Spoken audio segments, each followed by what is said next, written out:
Former prime minister को पकड़ लेते हैं यार, कोई उनका हाजिर सर्विस क्रिकेटर नहीं आता, हम रिटायर्ड क्रिकेटर को पकड़ बल्कि के जप्पियां डाल रहे होते हैं हम। बल्कि अरसलान भट्टी साहब, इस बात पे भी आप थोड़ा सा ऐड कीजिएगा कि हमने जो अच्छे बच्चे वाला रोल अडॉप्ट कर लिया ना, कि दुनिया में कह रही है कि देखें ना पाकिस्तान, हम दुनिया को कहते हैं कि देखें हम तो आपको इंट्रीग नहीं हो रही, हम कोई फैसिलिटेटर नहीं है, हम तो हमारे हम तो अच्छे बच्चे हैं, हमारा कोई ये हिसाब इंडिया कर रहा है, इस बात थोड़ा डालिए ना जी साहब। देखें उस पे और साथ में भट्टी साहब ट्रेंड हम चलाते हैं कि अफगान आएंगे और तुम्हें मारेंगे, मेरा बड़ा भाई आएगा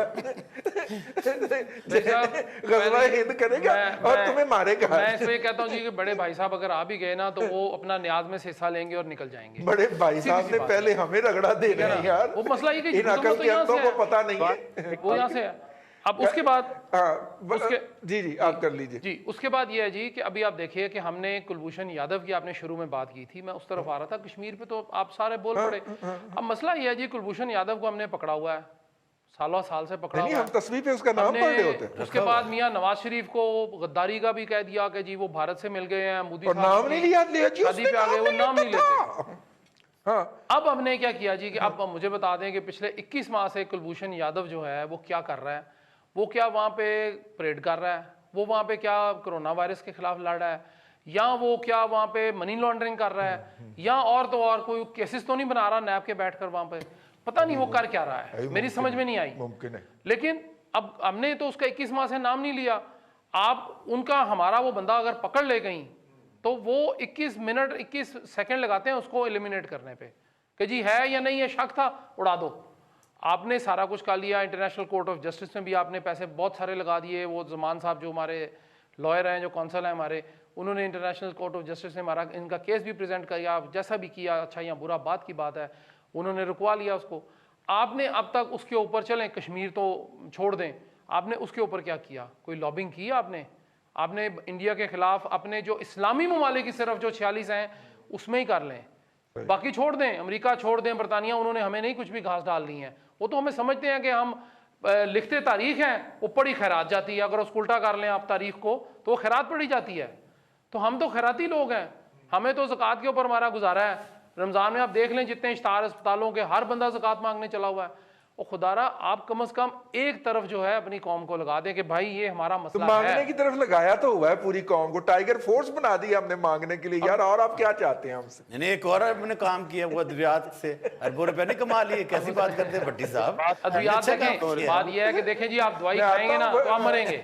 आता हूँ आपकी तरफ, दवाई खाएंगे तो आप मरेंगे। उन्होंने कहा कि दवाइयाँ कम खाएं, महंगी करेंगे तो ये लोग कम खाएंगे और कम होगा। आखिरी बात यह रही साहब कि कश्मीरियों को अगर हम उनकी मॉरल और पॉलिटिकल सपोर्ट नहीं दे सकते तो कम से कम उनकी पीठ पे छुरा घूमना बंद कर दें। बिल्कुल ठीक है, अच्छी और हम यही कर रहे हैं इस वक्त। चॉइस यही सब आप कोई बात करना चाह रहे थे? मैं ये कहना चाह रहा था रिजवान भाई, देखें जो लीडर्स होते हैं ना वो तारीख से सबक सीखते हैं।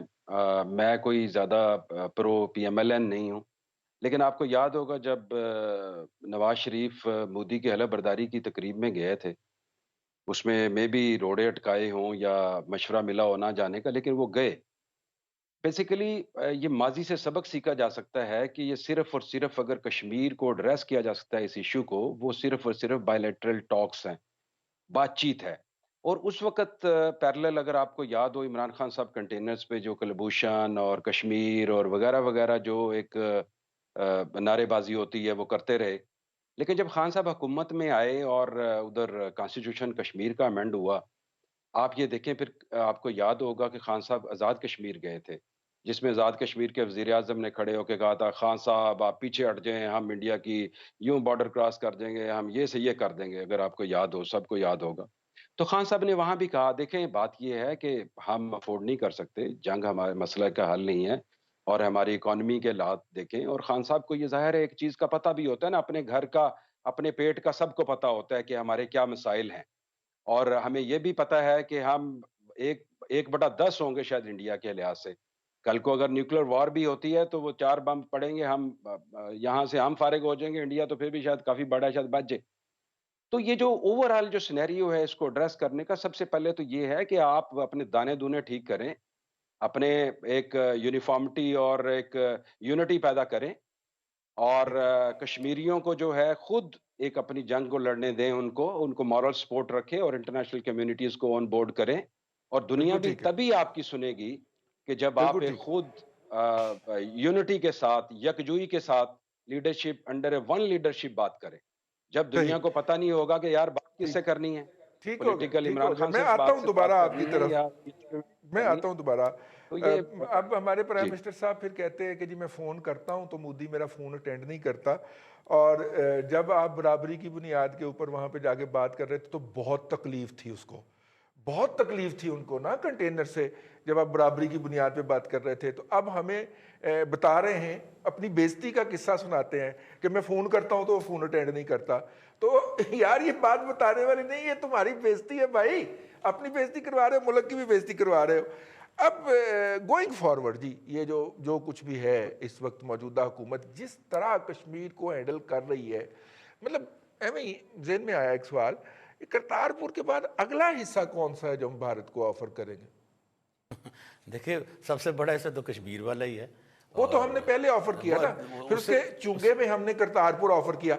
अब कौन सा हिस्सा है? मेरा ख्याल कश्मीर में ही कोई हिस्सा हम ऑफर करेंगे ऑब्वियसली या हम अफगानिस्तान की तरफ कोई हिस्सा देंगे, क्योंकि उधर भी हमने एक हिस्सा मेरा ऑफर ख्याल है किया कि कश्मीर वाला जो कि एक और इशू है, तो इसी में से कुछ हम उनको देंगे। और फिर अफगानिस्तान में तो यकीनन हम कह रहे हैं कि अगर आपके पास कोई पॉजिटिव पॉइंट्स हैं तो आ जाएं, आप भी हमारे डायलॉग में आ जाएं। देखिए रजी साहब, बात बड़ी वाज़ेह है। ये कहा करते थे कि पिछले हुक्मरान गद्दार हैं, चोर हैं, लुटेरे हैं, कश्मीर को बेच दिया, आप भी कहते इनके यहाँ फैमिलीज़ की शादियों पे मोदी आता है, ये फ़लाँ है फ़लाँ है फ़लाँ है। भाई मान लिया उनको, हम जो कुछ आपने कहा हमने कहा जी ठीक है, मोहर लगा कर उनको हमने घर भेज दिया। देखिए अब तो आप 17, 18, 19 माह से अब तो आप हुकूमत में हैं। आप जो कुछ कहा करते थे, बड़ी बड़ी दबंग बातें किया करते थे, इंटरनेशनल फोरा पे आपने जाकर बात की, आपने कहा कि जी, फिर कहा कि इंडिया में इलेक्शन होने जा रहे हैं, अल्लाह करे मोदी जीते और वो जब आएगा तो कश्मीर के मसले का हल करेगा। वो आपके ख्वाबों की तकमील तो वो ज़रूर कर रहा है, लेकिन हमें अफसोस इस बात का है कि जो कुछ कश्मीर में हो रहा है वो समझते हैं कि शायद माजी की तरह अब ये भी हुकूमत हमारे पीछे है, मॉरली हमारी मदद कर रही है, हमारे लिए आवाज़ बुलंद करती है। अगर इस किस्म का हम धोखा उन्हें देते रहेंगे तो वो जो आवाज़ें कश्मीर से बज़ात खुद वानी की शहादत के बाद उठना शुरू हुई थी और उन्होंने जो अपनी बागडोर अपने हाथों में ली थी और अपने फैसले खुद करने लग गए थे, तो हम तो उनको भी नुकसान पहुँचा रहे हैं, हम उनकी शहादतों को नुकसान पहुँचा रहे हैं, हम खुद उनके जालमों में शुमार हो रहे हैं। हम उन्हें ये कह के कि हम आपके साथ हैं, हम बातचीत कर रहे हैं, दुनिया को डायलॉग में शामिल कर रहे हैं, ये सारे का सारा फिर हमें एक फ़रेब सा लगता है। और अच्छी बात नहीं होगी हमारी मौजूदा हुकूमत के लिए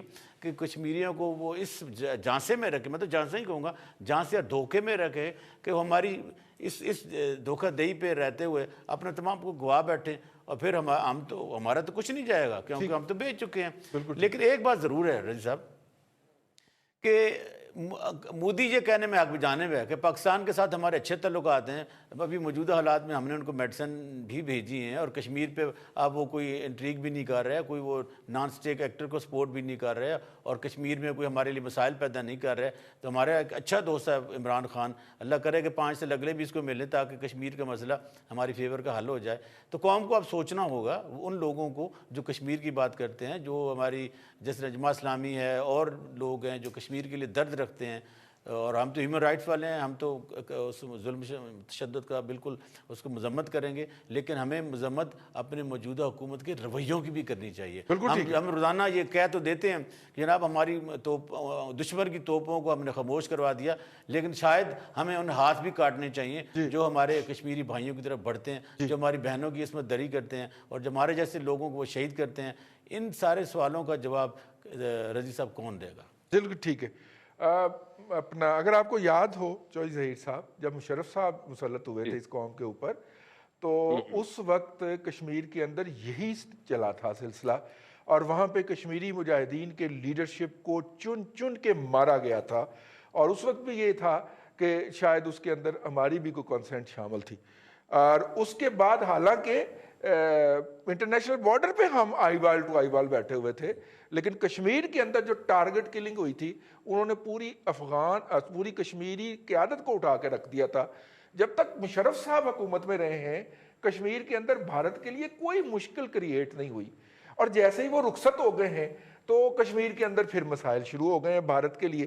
तो सेम रिपीट हो रही है जी तारीख फिर एक दफ़ा कि फिर मुझे ये लग रहा है कि मुशर्रफ साहब के वर्सा चूंकि आ गए दोबारा इक़्तिदार के अंदर, तो वो टारगेट किलिंग हो रही है जी वहाँ पे कश्मीरी क़यादत की। Your take. देखिए 47-48 की जो जंग हुई थी, आपको याद होगा वहां पे भी जाके काफी सारे अपराइजिंग मूवमेंट शुरू हो गई थी। जो जेन्युइन कश्मीरी थे उनको पता नहीं था, उन्होंने इंडियंस को जाके बताया और उन्होंने फिर चुन चुन के उन लोगों को मारा।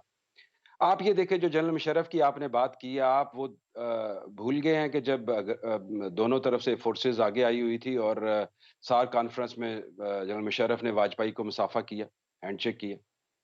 वो नहीं, क्या सलूट भी इंडिकेशन मारा है? था जी। देखें, हम ये कन्फेशन होती है कि देखें हम जंग नहीं लड़ सकते, हम 15 दिन 20 दिन मैक्सिमम 1 माह हम अफोर्ड ही नहीं कर सकते। फिर दूसरी बात ये है कि जब आप अफोर्ड नहीं कर सकते, तो फिर आपको फिर उसके बाद जनरल मुशर्रफ ने जिस तरीके से, अगर आज तक 70 साल की तारीख में अगर कोई थोड़ा सा ब्रेक थ्रू हुआ है, वो मनमोहन सिंह के साथ डायलॉग का हुआ था, क्योंकि general Musharraf full fledge power में थे, चीफ एग्जीक्यूटिव थे, मार्शल